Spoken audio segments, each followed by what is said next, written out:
Best health packages up to 80% discount. Tirumala Diagnostics.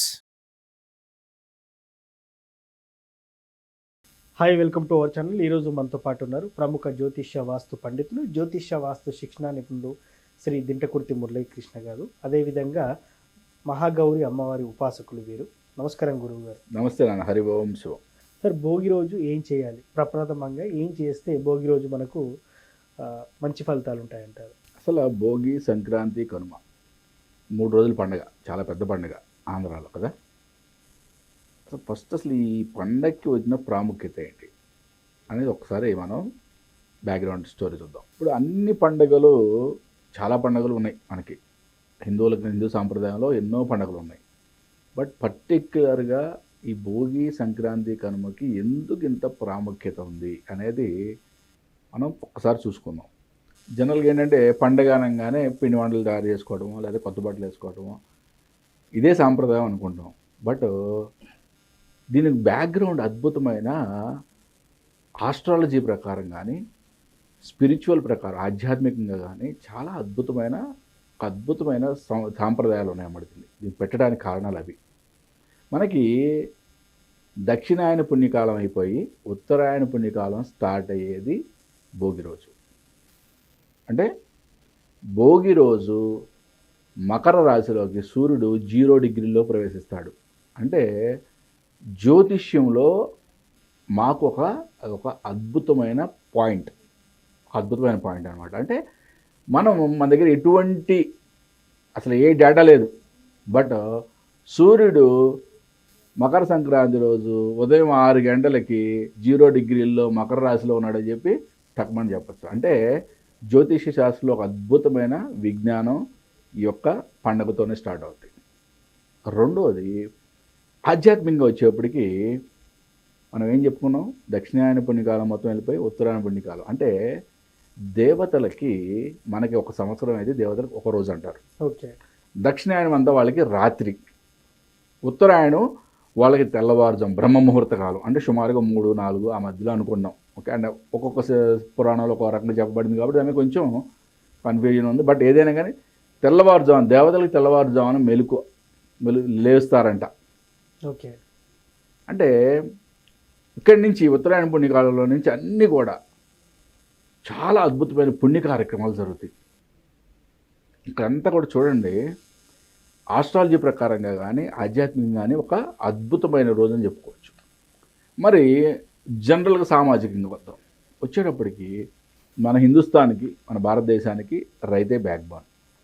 రైతు ఇవ్వాలంటే 3 పంటలు, ఒక్కొక్క చోట 4 పంటలు కూడా వేస్తున్నారు. కానీ జనరల్గా ఏంటంటే 1 పంట 2 పంటలు ఉండే భూముల్లో మొత్తం పూర్తిగా కోతలు అన్నీ, నూర్పిళ్ళు అన్నీ అయిపోయి పంట చేతికొచ్చే టైం కరెక్ట్గా ఈ జనవరి మాసం. అంటే మార్గశిర మాసం ఎండింగ్లో కల్లా వాళ్ళకి పంట చేతికి రావటం. ఇక్కడ మనకి పురాణాల్లో కూడా, మన సాంప్రదాయాల్లో కూడా చాలా అద్భుతమైన ఒక స్థితిగతులు దీనికి ఇవ్వడం జరిగిందనమాట. ఫస్ట్ భోగి రోజు, భోగి అంటే భోగాన్ని అనుభవించడం, మళ్ళీ భోగి పీడ తొలగించుకోవడం కూడా. అంటే భోగి పీడ అంటాం అన్నమాట. అంటే పీడ అంటే మరి ఏ విధంగా తొలగించుకోవాలి? చిన్నపిల్లలకు ఒక రకంగా శాస్త్రం చెప్పింది, పెద్దవాళ్ళకి ఒక రకంగా చెప్పింది, మరి ఇంటికి అయితే ఒక రకంగా చెప్పింది. ఎంత అద్భుతంగా ఉంది చూడండి. ఇక్కడ పెద్దవాళ్ళకైతే కనుక మళ్ళాంటి వాళ్ళందరికీ ఉదయాన్న తలంటుకొని స్నానం చేస్తే మనకి భోగి పీడ తొలగిపోద్దంట. మరి చిన్న పిల్లలకి చెరుకు ముక్కలు, భోగి పళ్ళు అండ్ కాణాలు, అంటే అనా పైసలు ఉంటాయి కదా, రాగి నాణ్యాలు, వీటిని దిగదుడిచి వాళ్ళకి భోగి పళ్ళు పోస్తారు కదా. ఈ తంతు ద్వారా వాళ్ళకున్న ఆ యొక్క పీడంతా కూడా తొలగిపోద్దని అంటారు. అంటే దీనికి సైంటిఫిక్ ఎనాలిసిస్ ఏంటి అనేది మనం పక్కన పెడితే, మన సాంప్రదాయాలు కొన్నిటికి సైంటిఫిక్గా అందుతాయి చాలా వరకు, కొన్ని అందకపోవచ్చు. బట్ ఇక్కడ విశ్వాసాలు చాలా ఇంపార్టెంట్. మరి ఇంటికున్న భోగిపీడ ఎలా తొలగిస్తారు గురుగారు? భోగిపీడ అనేది అంటే ఇంట్లో ఉన్న పాత సామాన్ని అగ్నికి ఆహుతి ఇవ్వడం ద్వారా భోగిపీడ తొలగుతుంది. ఇక్కడ ఒక అద్భుతమైన విషయం గుర్తుపెట్టుకోండి. వాస్తుశాస్త్రం ఏం చెప్తుంది, ఇంట్లో పనికిరాని వస్తువుల్ని ఒకటే పేర్చడం వల్ల నెగిటివ్ ఎనర్జీ ఫామ్ అవుద్ది అంటాం. ఓకే, అంటే ఒక్కొక్కళ్ళ ఇంట్లో సజ్జాలు కానీ అటకలు కానీ నిర్మించి ఉంటే కనుక ఒకసారి ఎప్పుడైనా ఒకసారి పరిశీలించు. సంవత్సరానికి ఒకసారి కూడా వాటిని క్లీన్ చేసే యంత్రాంగం ఉండదు, అవునా కదా? నువ్వు ఎంతమంది ఒక 100 ఇళ్ళు నువ్వు ఒకసారి చెక్ చేయి, అటకలు సజ్జాలు ఉన్న ఇళ్లలో ఒకసారి చెక్ చేయి, 10% మంది ఉంటారేమో నీట్గా క్లీన్ చేసుకునేవాళ్ళు. మిగతా వాళ్ళంతా కూడా వాటిలో మళ్ళీ టచ్ చేసేదే ఉండదు.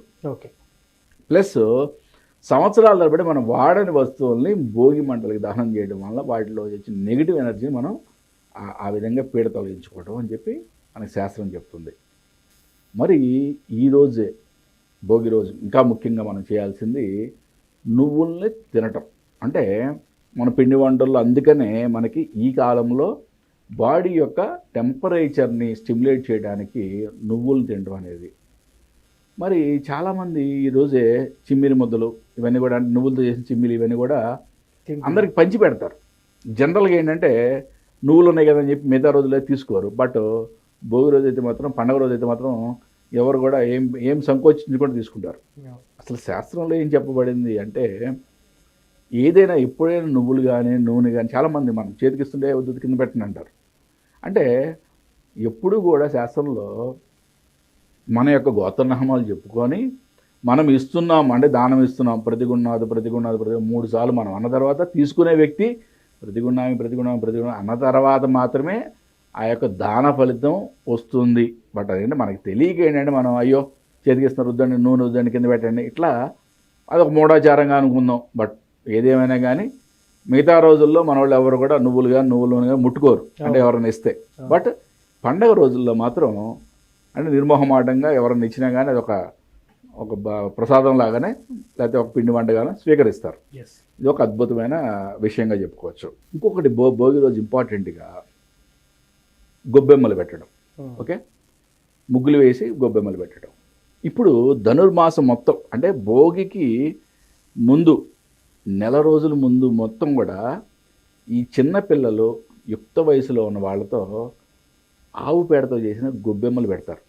దీనికి ఉన్న అసలు బ్యాక్గ్రౌండ్ స్టోరీ చాలా తక్కువ మందికి తెలుసు. అంటే ఆవు పేడ అంటే లక్ష్మీ స్వరూపం. ఇప్పుడు ఇన్ని 84 లక్షల జీవరాశులు ఉన్నాయి. ఏ జీవరాశి యొక్క మలమైనా సరే అసలు ఎవరన్నా ముట్టుకోవడానికి, టచ్ చేయడానికి ఎవరైనా సాహసిస్తాడా? లేదు. రెండోది, దుర్గంధభూయిష్టంగా లేనిదంటూ ఏదైనా ఉంటుందా?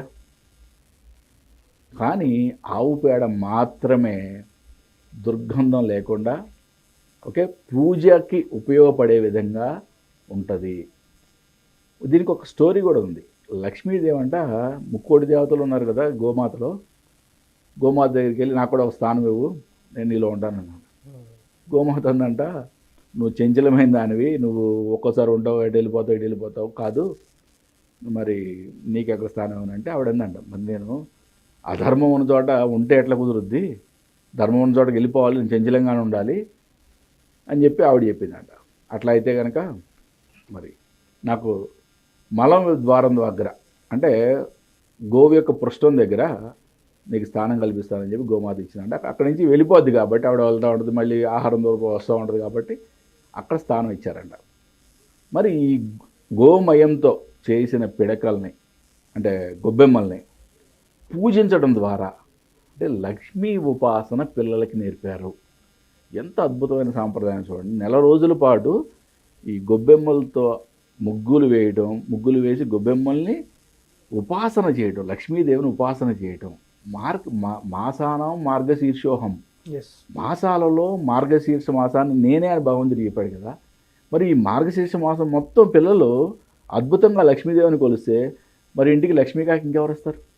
అంటే ఇంత అద్భుతమైన సాంప్రదాయాలు భోగికి మనకు ఉన్నాయన్నమాట. ఇప్పుడు మనం అయితే ఏవేవైతే చెప్పుకున్నామో ప్రతి ఒక్కళ్ళు ఇవి పాటించండి. మనం సంక్రాంతి గురించి, కనుమ గురించి కూడా ఒకసారి మనం మాట్లాడుకుందాం. Thank you sir. భోగి రోజు ఏం చేయాలని చాలా చక్కగా చెప్పారు. Thank you so much. నమస్తే నాన్న. హరి ఓం శివం.